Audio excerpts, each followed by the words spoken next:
Hello everyone, आज है 17 जनवरी और आज इस वीडियो में हम बात करेंगे संवर्धना मदरसन इंटरनेशनल लिमिटेड के बारे में, जो पहले मदरसन सुमी के नाम से ये कंपनी जानी जाती थी।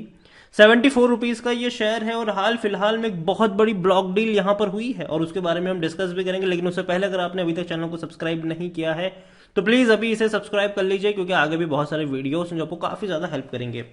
तो आज हुआ क्या बाजार में, 74 रुपीज का शेयर है मदरसन सुमी का, और जैसे ही ब्लॉक डील की खबर आई 73 रुपीज से 77 रुपीज तक चला गया। ये बहुत बड़ी रफ्तार यहां पर बनी। लेकिन उसके बाद हुआ क्या, एक प्रॉफिट बुकिंग आई, क्योंकि देखो यार ब्लॉक डील हुई जरूर है, लेकिन एक चीज ये भी तो सोचो कि एक ने बेचा है तो दूसरे ने खरीदा है।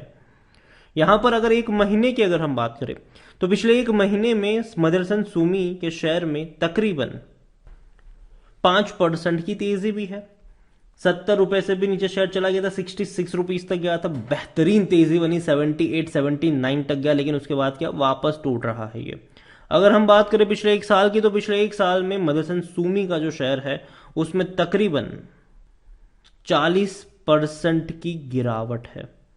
125 रुपए से टूटना शुरू हुआ, बीच बीच में थोड़ा सा सपोर्ट लेने की भी कोशिश करी तो भी टूट गया, फिर तेजी बनी फिर टूट गया।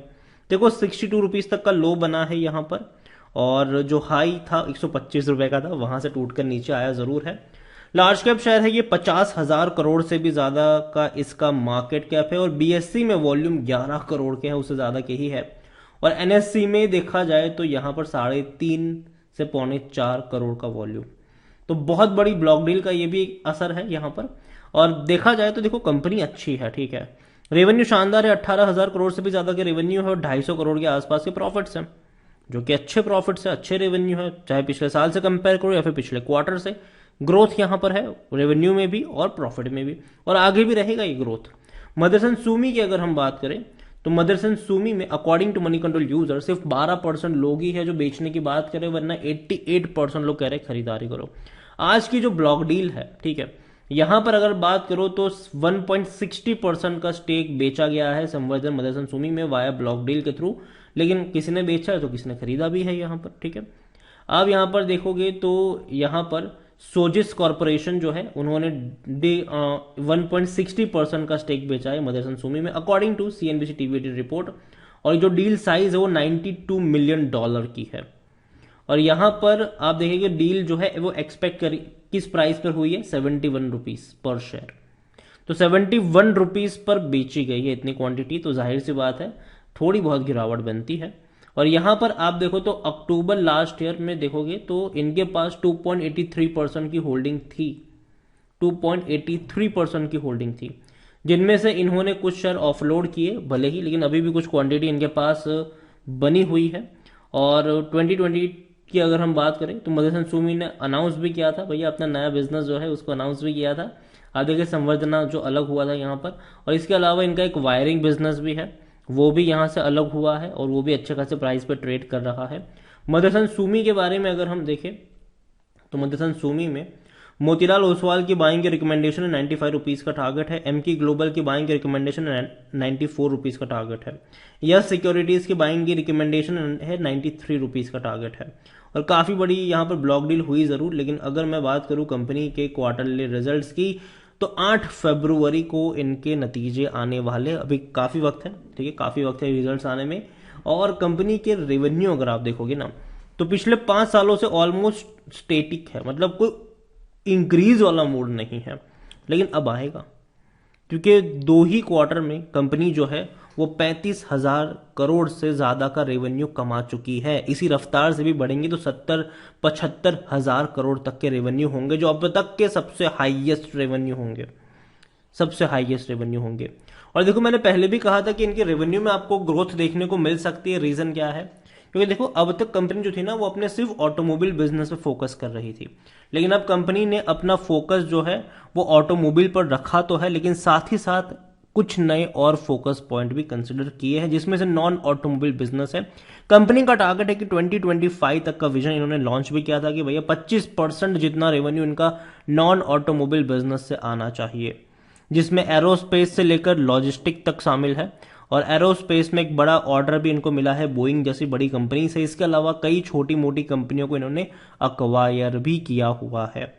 तो आने वाले दौर में कंपनी का जो रेवेन्यू है वो बढ़ेगा, अपने नॉन ऑटोमोबाइल बिजनेस का भी रेवेन्यू शामिल होगा यहाँ पर।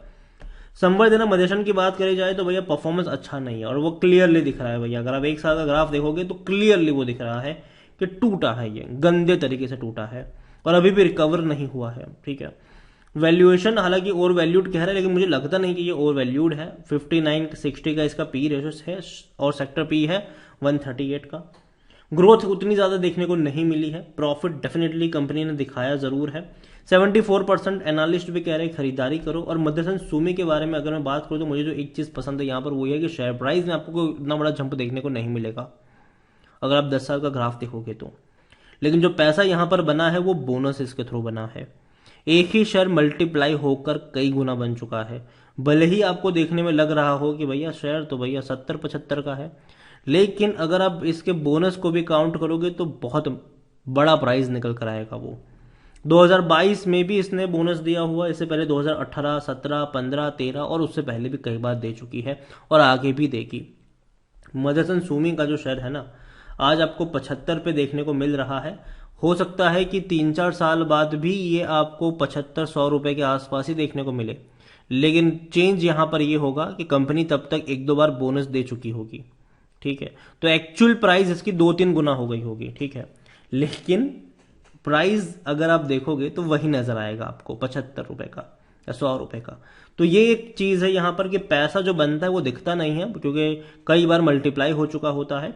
यहां पर देखें तो प्रमोटर की 68.16% की होल्डिंग है, 7.87% म्यूचुअल फंड के पास है, 2.77% डोमेस्टिक इंस्टीट्यूशन के पास है, 8.62% एफआईज के पास है। रिटेल इन्वेस्टर के पास देखा जाए तो 5.85% की होल्डिंग है। अदर पार्टीज के पास 6.73% की होल्डिंग है। देखो, मैं यही कहूंगा कि मुझे ऑटोमोबाइल सेक्टर में डेफिनेटली मदरसन सुमी कंपनी पसंद है। ठीक है, और मैं कहूंगा कि यहां पर शॉर्ट टर्म का गेम तो कतई नहीं खेलना चाहिए, लॉन्ग टर्म का खेल सकते हो। लेकिन जहां तक बात है फ्रेश बाइंग की, मैं मानता हूं कि 70 रुपए के नीचे का लेवल अट्रैक्टिव होगा खरीदारी के लिए। मैं ये नहीं कह रहा हूं कि अभी के अभी जाके खरीदो। रीजन क्या है? रीजन पहला और सबसे सिंपल रीजन ये है कि अभी जो है वो एटलीस्ट जनवरी, फरवरी, मार्च, ये जो महीने हैं वो बाजार में थोड़े बहुत ऊपर नीचे होने वाले हैं। और ऐसे में जो कंपनियां ऐसी है जो लग्जूरियस आइटम बनाती है, ऑटोमोबाइल एक लग्जूरियस चीज है। ठीक है, और ये कंपनी वो है जो ऑटोमोबाइल कंपनियों को भैया सप्लाई करते हैं, पार्ट्स वगैरह तो बनाती है कंपनी। मतलब जितनी ज्यादा गाड़ियां बिकेगी उतना ज्यादा फायदा इनका होगा। अगर गाड़ियां उतनी ज्यादा नहीं बिकेगी तो इनके भी पार्ट्स ज्यादा बिकेंगे नहीं, तो दिक्कत इनको भी होगी वहां पर। और इनका ज्यादातर जो बिजनेस निकल कर आता है वो यूएस है, चाइना है, वहां से निकल कर आता है। ठीक है, सिर्फ इंडिया तक सीमित नहीं है। और अगर यूएस में स्लो डाउन चल रहा है तो इसका इम्पैक्ट इस कंपनी पर जरूर होगा, और वो हमें देखने को मिल भी रहा है।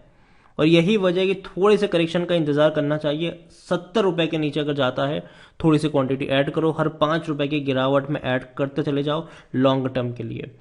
अभी कुछ महीना इनके लिए खराब हो सकते हैं, लेकिन अगर इसी गिरावट वाले माहौल में खरीदारी के मौके बनेंगे, क्योंकि जो भी स्लो डाउन है वो टेम्पररी है, ग्रोथ लॉन्ग टर्म में देखने को मिलेगी। और खास करके मुझे लगता है कि जो ग्रोथ आपको देखने को मिलेगी ना पूरे बाजार में, वो देखने को मिलेगी मई महीने के बाद। मई और जून के बाद आपको अच्छी खासी रफ्तार देखने को मिल सकती है बाजार में।